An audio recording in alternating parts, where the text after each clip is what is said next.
नवरी पळून जाण्याचा सिलसिला थांबायला तयारच नाही. मागच्या आठवड्यात मराठवाड्यात अशी डझनभर प्रकरणे झाली. आता याचं लोण पश्चिम महाराष्ट्रात देखील पसरले. तासगाव येथील ढवळी गावात नवरीने लग्नाच्या पहिल्याच रात्री धूम ठोकली. परभणी येथील वधूवर सूचक केंद्रातून सोमनाथ अशोक चव्हाण यांच्यासाठी स्थळ आलं होतं.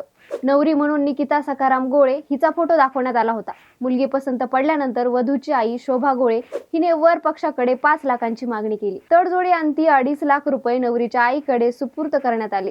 दुसऱ्या दिवशी म्हणजे 5 डिसेंबर रोजी सकाळी 11 वाजता विवाह पार पडला. त्याच दिवशी मध्यरात्री नवरी निकिता आणि करवली पूजा या बाथरूमचं निमित्त करून अंधाराचा फायदा घेत पळून गेल्या. आपली फसवणूक झाल्याचं लक्षात आल्यानंतर नवरदेव सोमनाथ चव्हाण याने तासगाव पोलीस ठाणे गाठून माणिकराव पारथे, निकिता सखाराम गोळे, शोभा सखाराम गोळे, पूजा विजय माने सर्वजण राहणार नांदगाव, तालुका परभणी यांच्या विरोधात गुन्हा नोंद केलाय.